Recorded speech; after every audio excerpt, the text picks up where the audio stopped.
जात बानी, उठ गइल नैहर से अब दाना पानी। ससुरा में उतरे हम रानी जैसे, सासू जी हमार अगवानी करी है। सभे करे प्यार हमके ससुरा में, बारी बारी जात बानी आज बन के अपना पिया जी के प्यारी।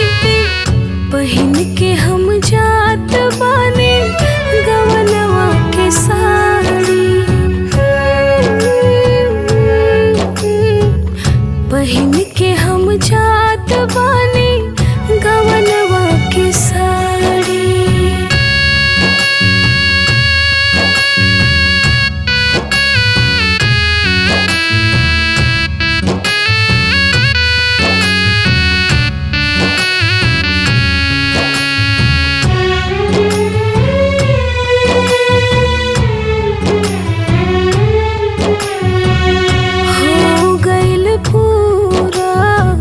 सपना हमार हो ससुरा में बस गइल हमरो संसार हो।